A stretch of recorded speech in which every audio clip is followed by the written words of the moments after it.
first votes got cast this weekend in the race for Buffalo mayor and a bunch of other local contests across western New York. More than 7,000 people in Erie County alone came out for the first 2 days of early voting that started on Saturday. Meanwhile, tonight we're getting an updated look at the money race again for Buffalo mayor.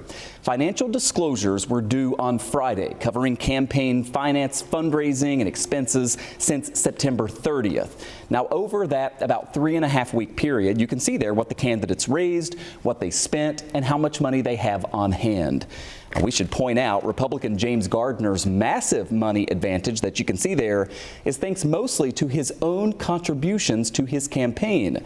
Jeff Kelly is associate editor for Investigative Post, and he joins me live here tonight. Jeff just wrote about these new financial disclosures. You can check that out at investigativepost.org. Let's start there with Mr. Gardner because he is pretty much self-financing his campaign. And when you look even beyond September 30th, but you go back to sort of the beginning of this race, you have added it up, and it's nearly $400,000 of his own money. What are we to make of that? Well, yeah, nearly $400,000, 107 in his last disclosure, plus 50 more just last week after the cutoff for this latest disclosure.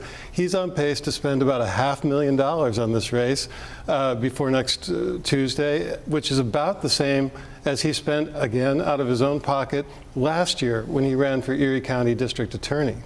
So the conventional wisdom is you have such a huge Democratic advantage in the city of Buffalo that it's really hard for a Republican to win. So how are we to make sense of spending that much of your own money in a race that most people think is an uphill fight?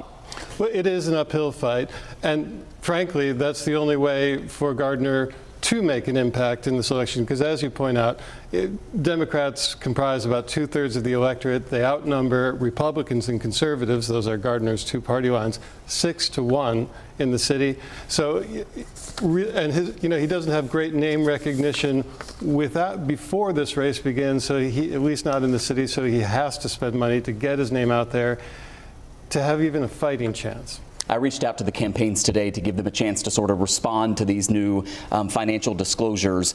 First, James Gardner said, "I am self-funding this campaign for one fundamental reason, to ensure that when I take office, I will be beholden to no one but the citizens of Buffalo." He then sort of attacked Sean Ryan and said he's getting a lot of money from New York City Democrats, and he will, of course, their money comes with strings, is how he put it. Meanwhile, the Sean Ryan campaign said not only did they raise about $25,000 during that period, but they said since Friday, they've raised another $30,000. It sounds like the Sean Ryan campaign at least has enough to put a message out in the final days. Sure, and their efforts will mostly, I imagine, be committed to getting out the vote on Election Day and in early voting in the next week, because that's what they need to do. They need to take advantage of those registration numbers they have to their advantage and just get their vote out.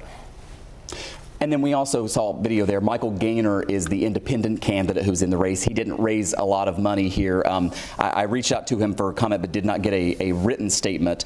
What else stands out to you in the 30 seconds or so I have left here when we dig into these numbers and what it will tell us about the election 8 days away? Well, what's really interesting to me about Gardner's expenditure is what he gets for it in the end. Mm-hmm. If we're frank about his chances, they're pretty slim, given the registration advantage, given Sean Ryan's advantage with name recognition. It's hard to know what Gardner gets for that money. $500,000 last year for a race that he didn't win, $500,000 perhaps on this race, $1 million in the last year on two campaigns. Maybe there's some future run for him for another elected office. We'll have to see. Yeah. Want to remind everybody we're going to have both of those two men, Sean Ryan and James Gardner, here on Voices Wednesday and Thursday of this week. We'll be talking to them one-on-one. Jeff Kelly with Investigative Post. Always great to talk to you, Jeff. Thanks. My pleasure. Thank you. Appreciate it.